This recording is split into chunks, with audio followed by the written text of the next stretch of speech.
The Heir, written by Georgia Ray. Created using 11 labs. Chapter 1. Tom screams. Green light emits from his wand, a surge of energy burning through the room as the magic finds its target 50 meters away. Metal bursts and explodes. The target, designed to look like a hooded wizard, is decimated to ash. Sweat beads his back, his arms are shaking, and exhaustion tightens his neck from the strain of perfecting those curses. The wand had demanded more than just focus to cast those spells. 5 tries. He's the kind of wizard that uses most incantations with ease, his focus and intentions always precise enough for his magic to work non-verbally. And yet this series of curses, the full-body bind, crucio, and then expulso, in that specific order, had taken 5 pathetic tries to manage. Inexcusable. He needs to be perfect. There is no room for anything less. Perhaps you could have managed it if you weren't about to keel over, a snappy voice observes in the back of his head. Funny, that voice always manages to resemble Matt in tone. His wand is still warm from the incantation. The tip vibrates with expelled energy. He decides to give himself and his wand a break. Food first, then more target practice. Lethe Manor is mercifully spacious, but when he has the house to himself like this, it feels less spacious and more overwhelming. Nothing and no one to distract him from the unforgiving voices in his head, or the snake-like whisper of the Horcrux inside of him. That had been the thing to do it, the reminder of his father's deranged darkness, which existed within the confines of his own soul, like a once-blank page that has been marred with ink, forever scarred, forever unclean. That had been the thing to set him off enough to successfully curse the target dummy. Those kinds of spells. You have to mean it. With your mind and heart and soul. Recently, only recalling the unfortunate memories of his father is enough to bring such heavy emotions to the surface. A side effect of denying himself the freedom to feel anything at all. Winnie, the family house elf, is munching on something in the kitchen. Tom almost smiles at the sight of her. Conversations with her are often short and to the point, but anything is a welcome distraction today. 7. The number of days he has left. Then everything will have to be perfect. His heart buried somewhere deep, his spells flawless, his mind sharper than a blade. 7 days before he's due for his next meeting with the Dark Lord, where one misstep could cost everything. Yes, he certainly could use a distraction. Winnie says something to him that he doesn't catch. He halts in the doorway to the kitchen, swaying where he stands, vision darkening at the edges. This is the vertigo of 50 hours without sleep. Sounds have begun to blur together. Something warm touches his hand.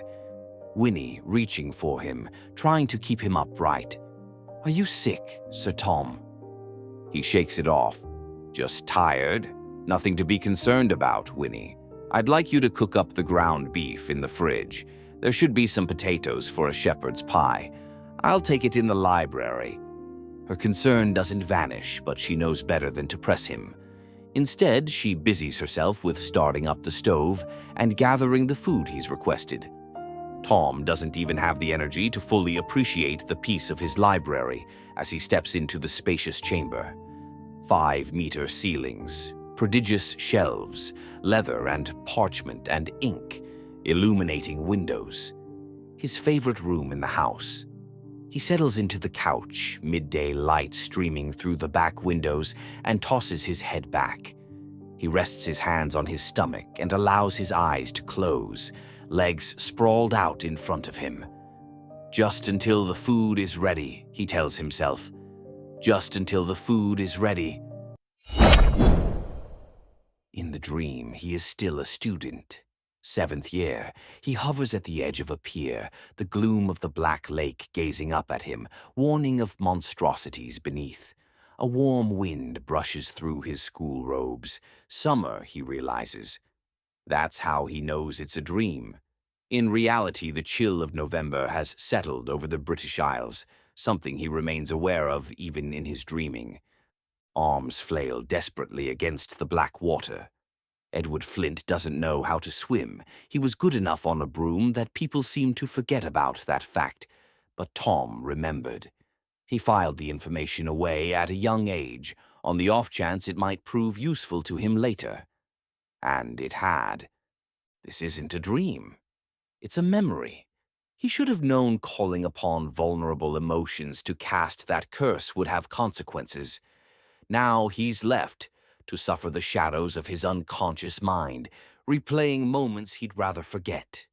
Tom watches as Eddie clings to life, even though the fight is futile. There is no one around to save him. Below the surface, the mermaids and other dark creatures circle closer, eager to drag the seventh-year Slytherin below the surface to feast on his bones. Eddie knows what he's dying for. He knows why Tom pushed him in and why he won't offer assistance. He knows that Tom delights in his desperation. The son of the Dark Lord, indeed, in every way that matters. He awakens in the dark. The moonlight streaming through the library windows cast haunting shadows upon the shelves. Lethe, not Hogwarts. Eddie has been dead for 5 years. Damn it. How long was he asleep? True to her word, Winnie delivered his food, which sits cold on the small table beside the couch. He'll have to toss it now. Rubbing the sleep from his eyes, he starts for the training room. He's antsy without his wand on him, and his instincts prove reasonable. No sooner have his feet brushed the bottom step of the stairs than the front doors burst open. Matt appears, a mirror image of Tom, albeit slighter in frame, dragging a half-conscious Theodore Knott towards the sitting room. Bloodstains, both of them. Tom curses under his breath and follows his brother. What happened?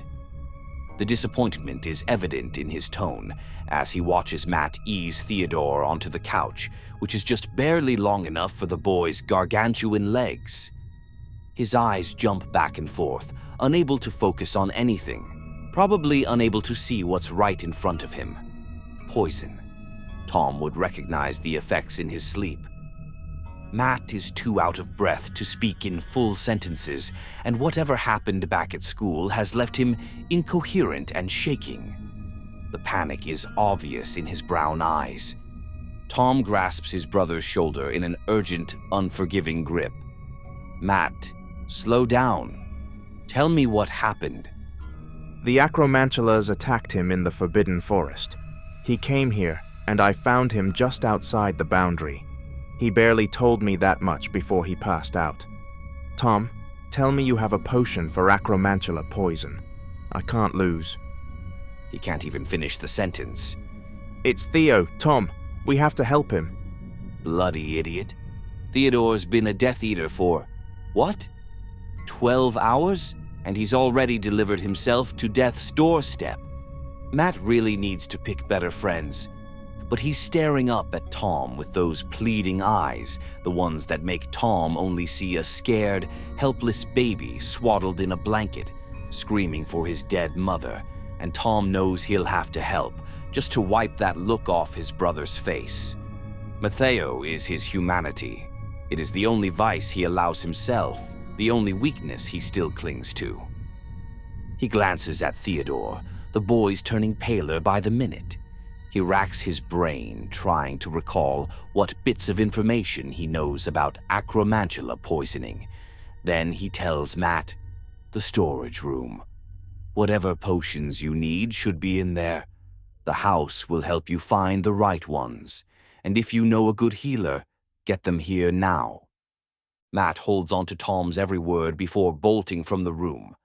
The moment he's gone, Tom kneels over Theodore, smacking the side of his face. The boy's blue eyes open again and focus on Tom. He has to keep Theodore awake. He won't let Matt lose another one. Don't you fucking fall asleep, Tom growls, gripping the boy's jaw wide enough to make his eyes open further. Good. Adrenaline will keep his heart pumping, stave off the poison long enough for Matt to return. Theodore mutters something that sounds like L. Tom can't tell if his foggy mind has reverted back to Italian, but he tries again, more urgently. Ella, save her. Tom frowns. Who? In the forest. Theodore tries, but he can't get any more out before his eyes gloss over and his mind is lost. Someone was in the forbidden forest with him. Bloody hell, these kids are going to be the death of him. Tom smacks Theodore's face when he starts to nod off again. Then Matt is back with an armful of potions. He says he called a friend, then busies himself trying to read the labels of the different potions, deciding which one to administer first. Don't give him too much, Tom advises as he heads for the hall. That could be just as detrimental as giving him nothing. Where are you going? Matt calls out, panicking. Getting the girl. Tom rushes to the training room just long enough to grab his wand, then checks on Matt one more time.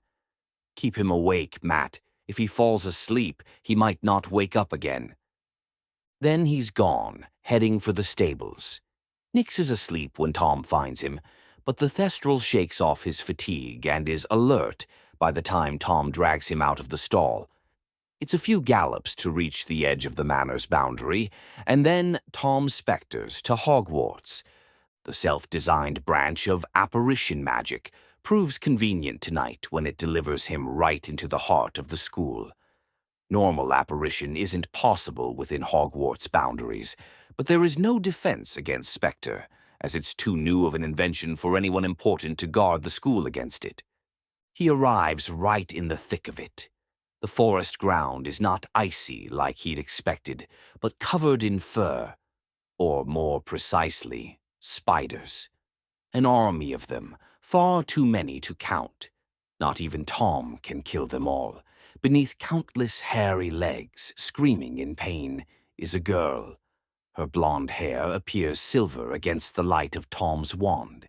Fearless Nix flies as close to the ground as he can manage, just close enough for Tom to reach down and grab the girl's arm. He kills the few spiders that nip at Nix's heels, and then they're gone, spectering back to Lethe. The girl shakes against Tom. Hypothermia, he guesses, because she was outside wearing nothing but a blouse and jeans. Her face, hands, hair, everything is drenched in blood. Whatever happened in that forest, she received the brunt of the attack. It's a miracle she's still breathing. Lethe is filled with people when he steps through the entrance. Draco Malfoy, he recognizes first. He wants to know what the hell the blonde git is doing inside his house, but doesn't bother to ask as he rushes the girl to one of the guest rooms upstairs. Footsteps follow behind him, Draco and someone else. Another boy. He looks familiar, but Tom hasn't officially met him yet. He does a quick sweep of the stranger's mind, checking for any threats. His thoughts are shaded in alarm, panic, the voice of his inner dialogue. Ella, too, he thinks. What happened in that forest? What the bloody hell did Theo do to her? I don't know if I have enough ingredients to go around. I only have 3 Wiggenwelds, and it's going to take at least 5 to save both of them. Not a threat, Tom declares. The boy is clearly another ally, hopefully a healer with a good head on his shoulders. He thinks of the girl, Ella, with the kind of long-term fondness that Tom has only found amongst family. A cousin, perhaps? Distant relative? Tom brings the girl to the closest guest room. The bedsheets are already pulled back, the pillows fluffed. The house, working its magic, understanding their most dire needs without anyone saying a word. The moment Tom releases her, Draco is at her side, checking her pulse, and then for a temperature. It's only then that Tom notices the similarities. Same bone structure, same near-translucent skin, same blonde hair. Not just brother and sister. Twins. Ella is Elastra fucking Malfoy. Theodore Nott has been a Death Eater for less than a day, and he has not only almost gotten himself killed, but Narcissa Malfoy's youngest child. Salazar, damn him. A throbbing starts at the base of his skull. Stress. Matt and his friends are going to bring him to an early grave if he doesn't stop trying to fix his brother's messes, if he doesn't remove himself from these situations and cut off any emotion that might make him care. Enzo, give her everything you have. Draco Malfoy practically begs the other Slytherin boy. There is a war of emotions inside his pale eyes. Tom peeks into his mind to make sense of it all, only to find that he can't. He slams right into an adamant wall of power instead. Occlumens. Draco knows how to protect his mind, and how to protect it well. Tom bites down hard on his tongue to keep from yelling in pain. It's been a long time since he's come across mental shields that are essentially indestructible. The younger boys move about the room, Enzo preparing his potions and Draco settling onto the bed beside his sister, gripping her stiff hand in a deathly grip. It's like they don't even see him. Under different circumstances, he knows they'd be terrified to be in the same room as him. But they can't be bothered to pay him any mind in this moment of urgency. Draco's sister clearly means a lot to them. There's one other person Tom knows Ella means a lot to, someone he can't disappoint, no matter how much he pretends to not care.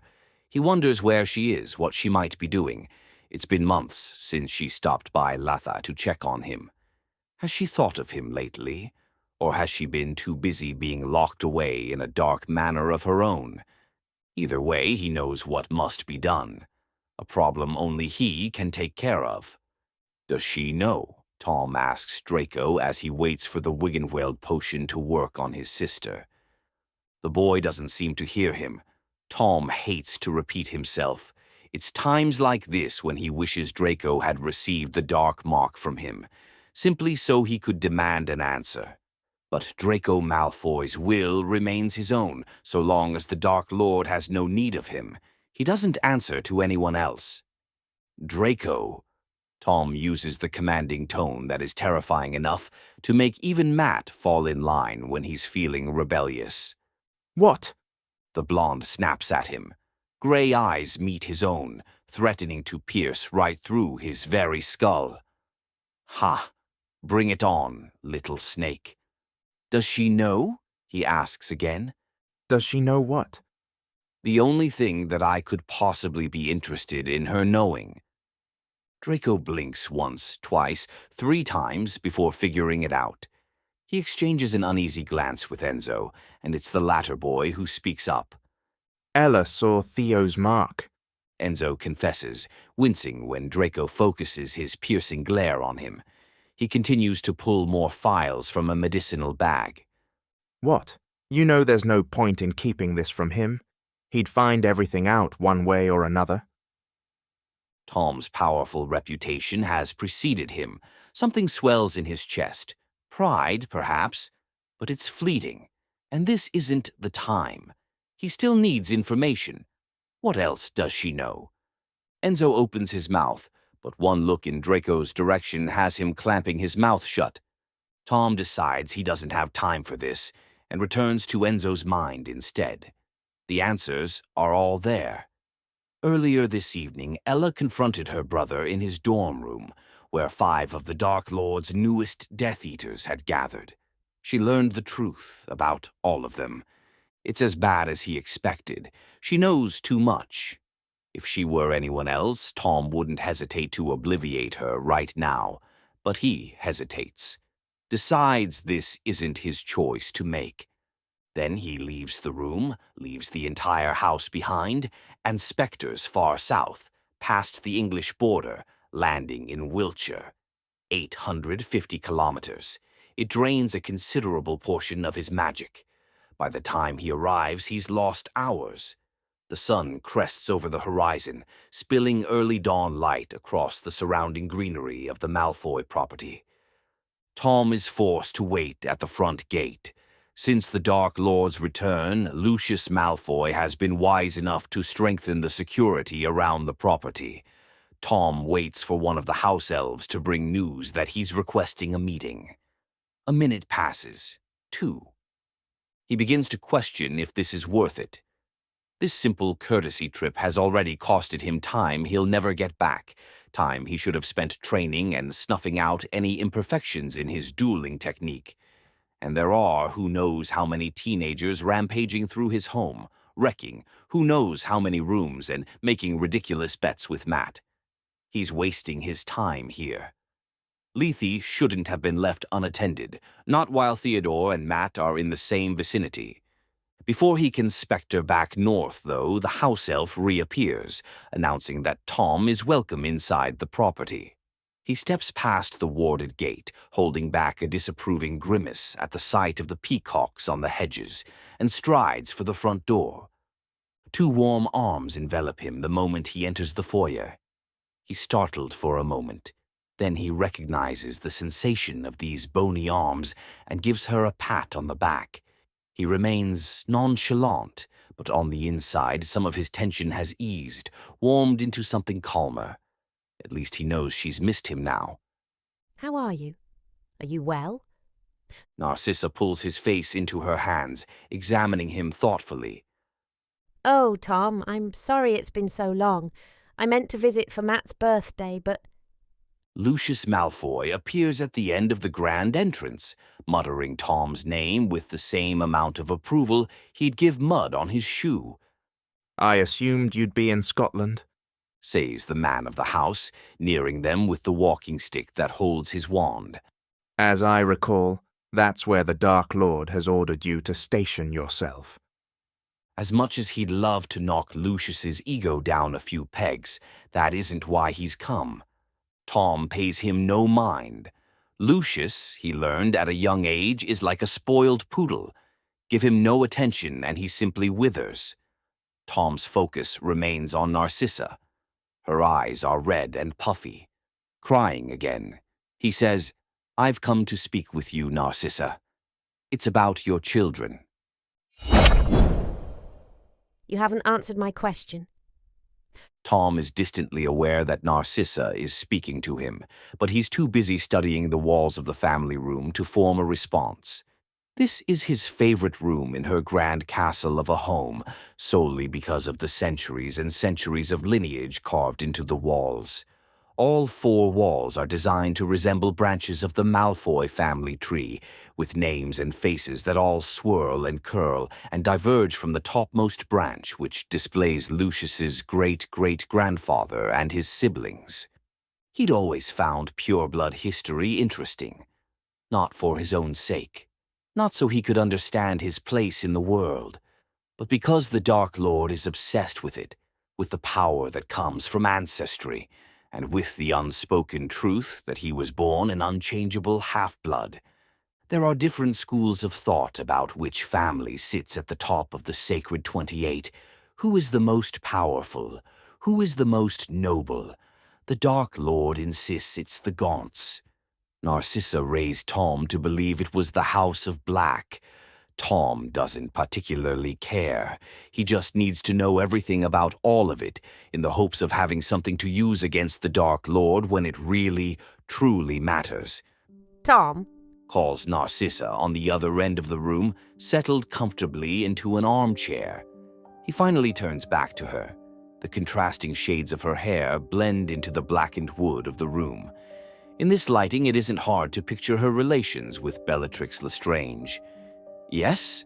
he asks casually, as if he hadn't just delivered life-changing news. Narcissa Malfoy is not a patient woman, but she makes an exception for Tom. you just told me that my daughter knows about the Death Eaters, about her brother and Theo not. You've asked me to make a choice.